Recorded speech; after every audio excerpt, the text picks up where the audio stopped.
भारत के पूर्वी तट पर स्थित कोणार्क सूर्य मंदिर प्राचीन भारत के महान वास्तुशिल्प चमत्कारों में से एक है। इसका डिजाइन, भव्यता और रहस्य सदियों से आगंतुकों को आकर्षित करते आए हैं, लेकिन इसके कई कहानियों में से एक आज भी लोगों को मोहित करती है। मंदिर की दीवारों के अंदर छिपे चुंबकीय रहस्य। आइए हम इस वीडियो के माध्यम से कोणार्क सूर्य मंदिर के रहस्यों की खोज करें और उस चुंबकीय शक्ति के रहस्य को उजागर करें जो कभी इसे घेरती थी।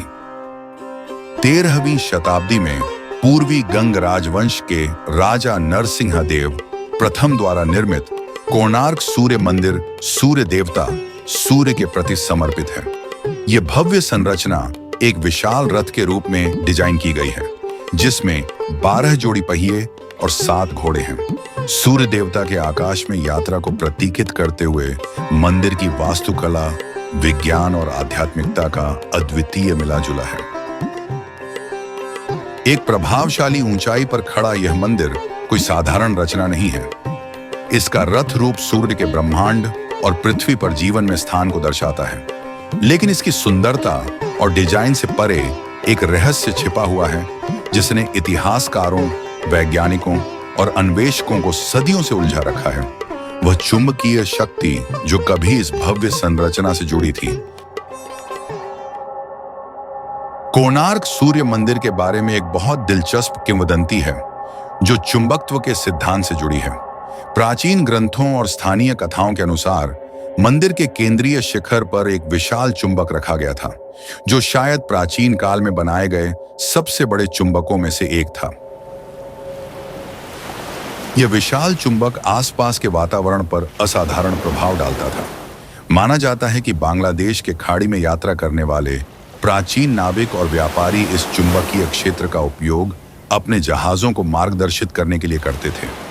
कुछ तो यह भी कहते हैं कि मंदिर की चुंबकीय शक्तियां इतनी प्रबल थीं कि वे धातु की वस्तुओं जैसे जहाजों को भी नियंत्रित करती थीं और उन्हें तट की ओर खींच लाती थीं ताकि यात्रा सुरक्षित हो।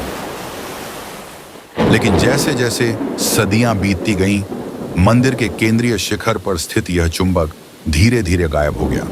इसके हटने, गिरने या नष्ट होने के कारण आज भी स्पष्ट नहीं है। कुछ का मानना है कि इस चुंबक को विदेशी आक्रमणकारियों द्वारा जानबूझकर हटा लिया गया था, जिन्होंने इसकी शक्ति को पहचान कर मंदिर के प्रभाव को कमजोर करने की कोशिश की।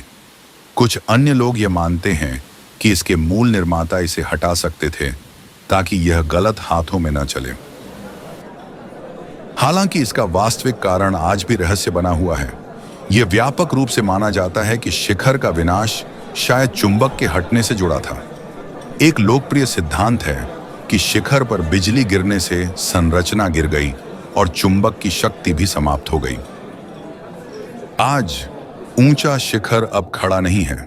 मंदिर, जो अपनी भव्यता में अद्वितीय है, समय, मौसम और मानव हस्तक्षेप के कारण नष्ट हो गया है। हालांकि इस चुंबक से जुड़ी शंकाएं अभी भी जीवित हैं।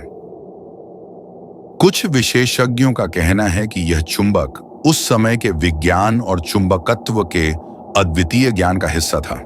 प्राचीन ग्रंथों और शास्त्रों में चुंबकों का उपयोग विभिन्न उद्देश्यों के लिए किया गया था, उड़ते पत्थर बनाने से लेकर बड़े पत्थरों को नियंत्रित करने तक।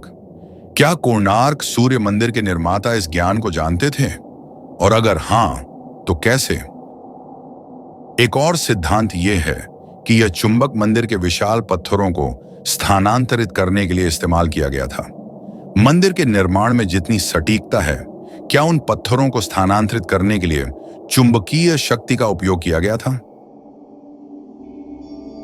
समय के साथ कोणार्क सूर्य मंदिर की चुंबकीय शक्ति धीरे धीरे समाप्त हो गई। कुछ कहते हैं कि जब शिखर नष्ट हुआ तो इसकी मौजूदगी का ज्ञान खो गया, जबकि कुछ का मानना है कि चुंबकत्व की शक्तियों को जानबूझकर छिपा लिया गया था ताकि इसका दुरुपयोग न हो। जो भी कारण हो, मंदिर की पूर्व शक्तिशाली चुंबकीय शक्ति अब समाप्त हो चुकी है।